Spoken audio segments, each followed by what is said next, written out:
우병우 이 공관위원장이 뭐라고 했느냐. 나는 절대로 명단 못 바꾼다. 그러면 비례명단, 미래한국당의 비례명단을 바꾸려면 나를 쳐라. 근데 딱 한 명은 문제가 있다. 이렇게 이제 마지막 마지노선을 제시를 했어요. 오늘 이제 미래한국당에서 최고위원회가 열리면은 아무래도 이제 뭐 조훈현 사무총장이니 뭐 이렇게 파견한, 그러니까 뭐라고 할까, 인력회사에서 파견하듯이 꿔준 사람들이 뭐라고는 할 겁니다. 그리고 이제 한성교는 아무래도 이제 정치적으로 이제 이 여기저기로 보는 사람이니까 물러나서 명단도 수정할 수 있다. 이제 이렇게 됐어요. 그리고 이 황교안 그 대표는 배신이다. 막 이러면서 얘기를 했는데, 자, 이 세 사람 하는 걸 보십시오. 자, 여기서 누가 제일 잘못이냐, 잘잘못을 우리가 따질 땐 아닙니다만은 정말 패착은 누구냐, 황교안인 거예요. 제가 방금 방송 준비를 하는데 이제 또 경기고등학교 출신이고 뭐 이러시면서 황교안이를 이렇게 도와줘야 되지 않느냐고 동문회에서 막 그런다는 거예요. 그래서 제가 싹 잘라서 얘기했어요. 황교안 이번에 날라간다. 그리고 나 너무 황교안한테 화가 난다. 아니, 우리 보수들은 이렇게 절박하고 절절해서 자기 돈 가지고 정말 선거운동도 하고 이렇게 하는데 이게 뭐냐 도대체. 응? 정말 그 황교안의 이 문제점을 이렇게 보면은 이 써준 것만 읽고서 누가 질문 나오면은 그냥 도망간다는 거예요. 이 당에서 들리는 얘기 제가 이렇게 들으면, 그 다음에 어디 가든지 의전, 그래서 동선을 체크를 해야 된다는 거예요. 아니 무슨 정치를 하는데, 선거운동 하는데 동선 체크를 합니까? 그리고 누가 높은가, 그러니까 내 자리가 어디에 있나, 막 이런 걸 본다는 거예요. 자, 정치는 뭐냐면, 저도 정치한테 그랬습니다만, 뭐 상가집에 가든지 선거운동을 하면은요, 어떻게 보면은 그 동네에서 제일 안 나가는 사람 있지 않습니까? 장사도 좀 안 되고 뭐 좀 가난하고, 그러면 그 사람 옆에 가서 쭈그리고 앉는 겁니다. 그래서 이 반찬도 그 앞에다 놔주고, 그러면 그 사람도 편이 되고, 그 다음에 세상 사람들이 그렇게 우습지가 않아요. 아, 저 전용에는 이 높은 사람들, 좀 잘 나가는 새마을금고 이사장님 옆에 가서 앉지 않고, 우리 동네 저기 정말 이 잘 안 나가고 풀리는 거 없는 박씨 옆에 있구나, 이렇게 생각하면 사람들이 그래도 제가 좀 싸가지는 있는 것 같아, 이렇게 생각하는 거예요. 근데 황교안 대표 같은 경우는 늘 어디 가면 내 옆에는 누가 앉고, 왼쪽엔 누가 앉고, 오른쪽엔 누가 앉고, 맞은편에서 누가 앉고, 이런 걸 챙긴다는 거예요. 그러면 어떡합니까 여러분. 제가 그런 여러 가지 얘기 듣고 나니까 아주 정이 떨어져 버리는 거예요. 그리고 어저께도 제가 이제 집에 있는데 우리 저랑 이제 같은 동네에 사는 정원이 맘님이 갑자기 전화를 하셨어요. 그러면서 자기가 열불이 나서 못 살겠다 그러면서 양재천을 산책을 하자고. 제가 어저께 사실 컨디션 좀 안 좋았거든요. 뭐 저도 컨디션이 좋을 리가 없죠. 그래도 얼마나 답답하시면. 그래서 둘이 이제 막 돌았어요. 씩씩거리면서. 그래서 황교안이 어떻게 이럴 수가 있냐. 그러더니 그 정원이 맘이 이러시는 거예요. 아니, 나 같은 보통 주부도 애 키우면서 나라 걱정을 이렇게 하면서 내가 모든 걸 바칠 각오가 있고 지금 너무 화가 나갖고 지금 이 한밤중에 양재천을 지금 걷자고 제 사정도 모르고 무조건 전화했는데, 저야 뭐 당연히 뛰쳐나가지만 어쨌든 친구니까요. 근데 황교안이 이럴 수가 있냐. 그리고 한성교도 여기서 자기 정치적인 힘자랑을 해야 되느냐. 아닌 거죠. 아니, 황교안이나 이렇게 뭐 있으면은 어차피 황교안이 임명을 한 거면 그 중에 몇 명 멤버 끼워놓고 또 자기가 좋아하는 사람 이렇게 끼워놓고 이렇게 해야 되는 거죠. 근데 거기에서 황교안과 말하자면 공관위원장인 공병하고의 사이에서 이 풀칠을 안 한 거예요. 그리고 이 공병을 하는 분은 제가 이렇게 보니까 나쁜 사람 아니에요. 그 다음에 욕심 있는 분도 아니에요. 근데 정치를 너무 모르는 거예요. 자, 공병호 위원장의 잘못은 이겁니다. 뭐냐? 지금 뭐든지 말썽이나 사단을 일으키지 말아야 되는 거예요. 자, 우리 국민들이요.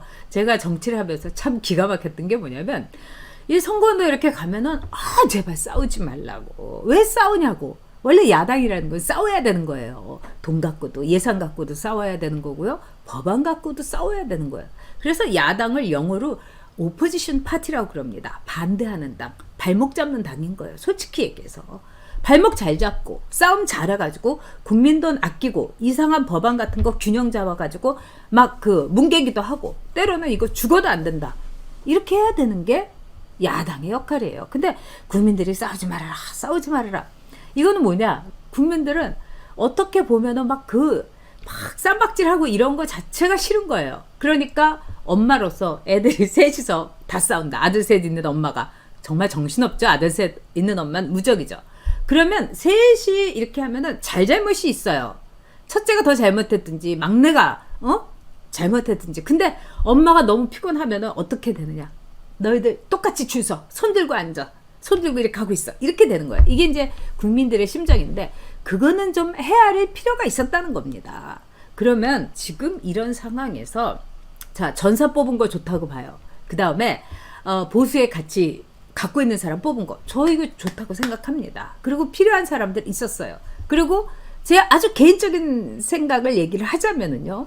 미래통합당에서 박형준이 입김, 또 황교안이 입김, 또 내지는 김용호의 그 사리사욕에 넘치는 사천을 가지고 말하자면 공천한 거. 뭐 김근식이, 김은혜, 김형동, 어디서 정말 듣보잡들 좌파. 그런 것보다는 나아요. 그 명단이. 명단이 나아요. 그렇긴 하지만 문제는 정치에 있어서 또 하나는 뭐냐. 조화라는 겁니다. 하모니라는 거예요. 그러니까 이 공병호 박사라는 분이 제가 이렇게 쭉 경력을 보니까 조직에서 일해본 적이 없어요. 그것도 큰 조직에서는. 그러니까 공병호 경제연구소 뭐 이 소장 하시고. 그러니까 자기 혼자서 그냥 1인 기업, 프리 에이전트를 너무 오래 하신 거예요. 정치를 몰라요. 그러면 한성교가 그 역할을 해야 되는데 한성교 이렇게 딱 보니까 황교안이 만만한 거예요. 만만한 거예요. 아무것도 몰라 황교안은. 그렇게 생각이 든 거예요. 그러니까 여기서 교섭단체 차려가지고 내가 한번 해봐야 되겠다. 그리고 막 안철수한테 계속 러브콜 보내고 이렇게 되면 안철수당하고 하면은 20이 넘으면은 20명이 넘으면은 국회에서요 큰 소리 빵빵 칠 수 있어요. 그러니까 국회 시스템이라든가 이런 걸 다 아니까. 근데 여기서 제일 나쁜 사람은 뭐냐? 저는요 여러분 무능한 사람 제일 싫어합니다. 무능은 죄예요. 특히 정치하는 사람의 무능은 죄입니다. 왜? 그냥 보통 사람이 무능하면은요 그건 자기가 끝나요. 그렇지만은 가장이 무능하게 되면 어떻게 됩니까? 온 집안 식구가 굶어 죽어요 여러분. 황교안이 바로 그건 거예요. 가장 아닙니까? 제1야당의 가장. 그리고 대한민국의 지금 야당으로서 대한민국을 다시 탈환해야 되는 거예요. 근데 이렇게 무능해가지고 이렇게 이러니까 오죽하면 한성교도 우습게 받겠습니까? 그래서 당한 거예요. 그래서 저는 이 문제에 있어서 공병호가 이런 말을 했다는 거예요. 보수는 더 죽어야지 정신을 차린다. 이러면서 나는 못 바꾼다. 막 이렇게 했다는데 이 공병호라는 분 한마디로 뭐라고 표현을 해야 될까요? 굉장히 어떻게 보면은 그냥 독선적으로 한 거예요. 그리고 이 사람의 독선에는 어떻게 보면은요 굉장한 자부심이 있는 거예요. 왜? 나는 깨끗하게 딱 상식선에서 했다 이거예요.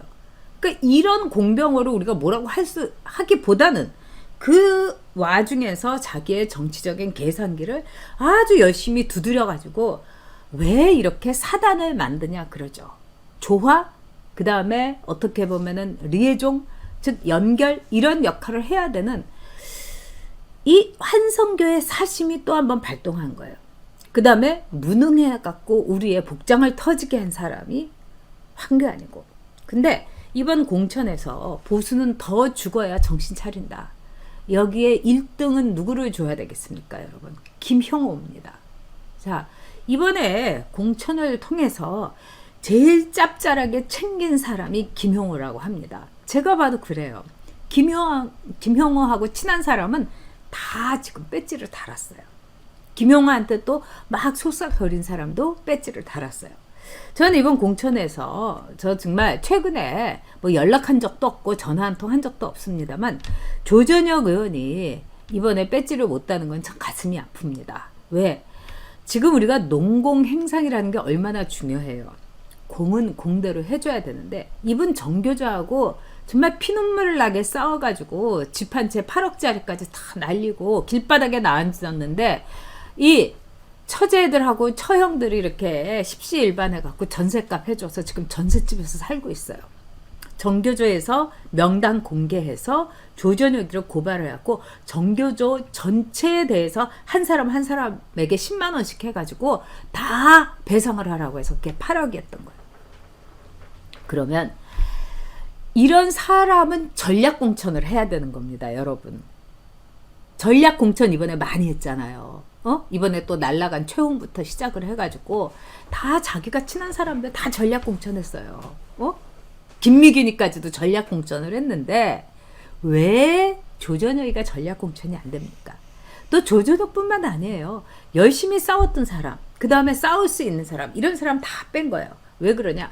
김용호 자체가 아주 스타일리스트입니다. 저는 김용호를 겪었잖아요. 사무총장하고 대변인하고 아주 가깝습니다. 그러면 김용호는 그때 어떻게 해서 사무총장이 됐는가? 예전에 그 과학기술정통위원회 거기에 박근혜 말하자면은 대표가 되기 전에 같이 있었던 거예요. 이 과기위원회. 그런데 거기에서 이제 굉장히 박근혜 대표 이렇게 왜 이 의자도 이렇게 내주고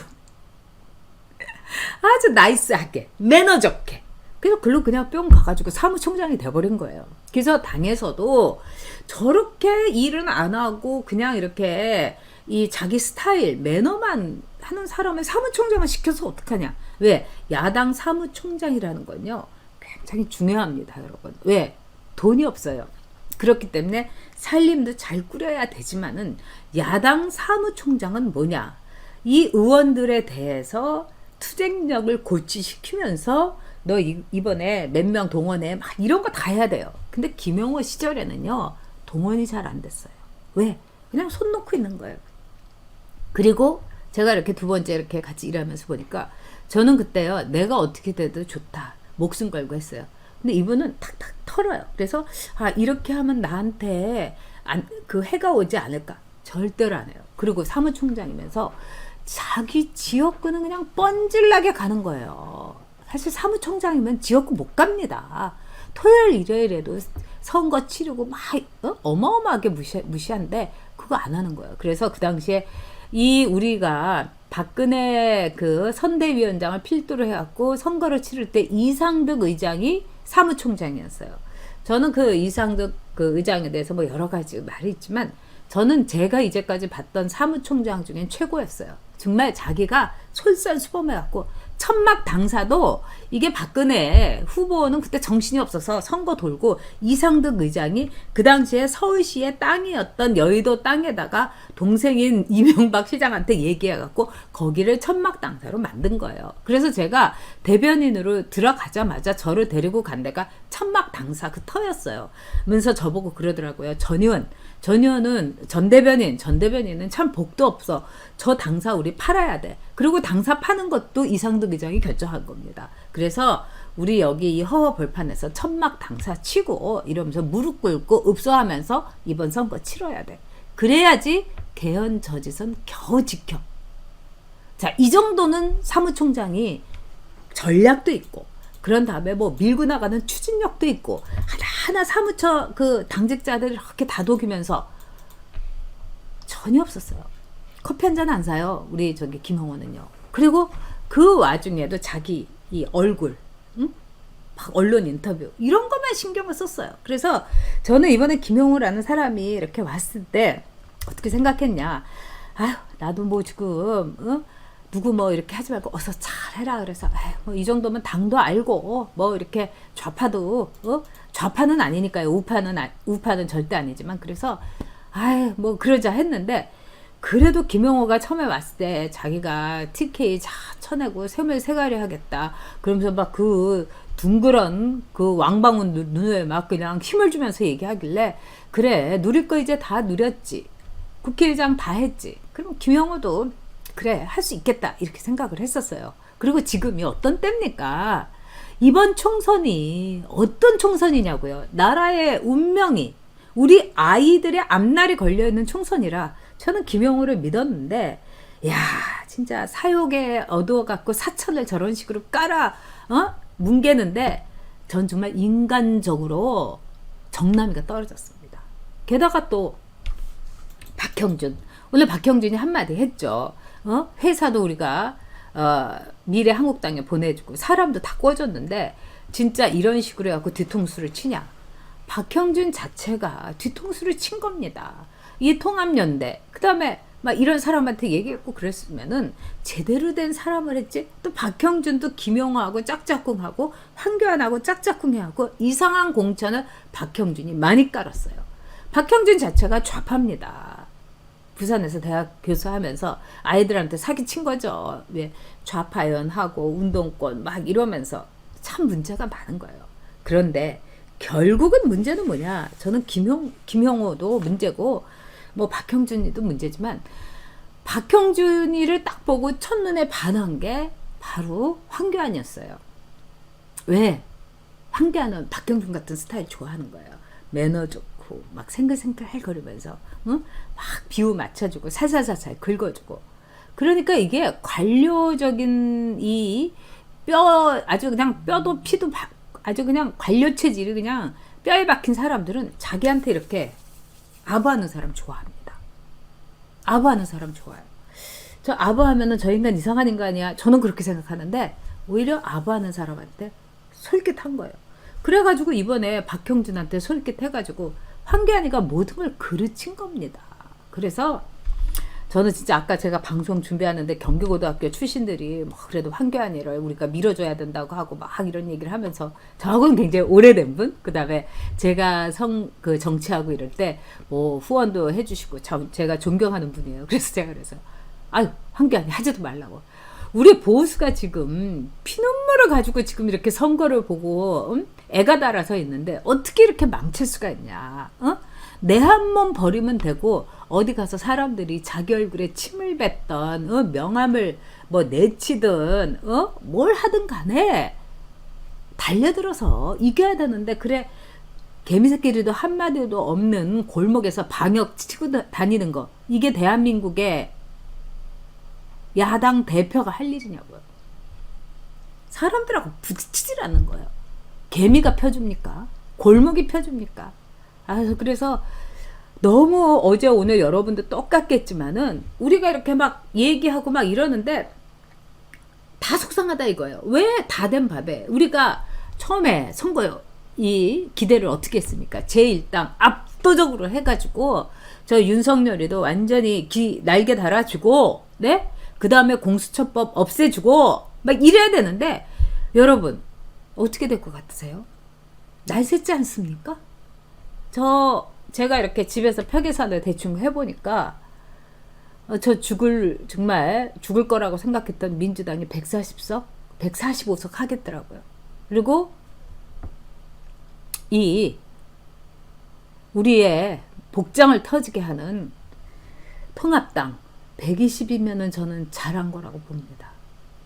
그것도 120에 한국당까지 합쳐서예요. 그러니까 지금으로서 최선의 방법은 뭐냐? 빨리 봉합하는 겁니다.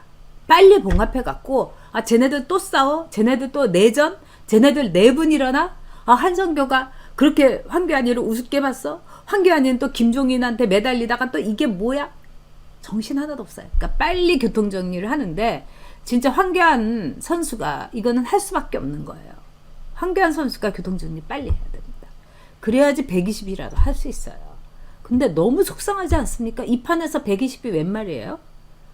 정말 200석을 해도 시원찮은 판을 맞은 거죠.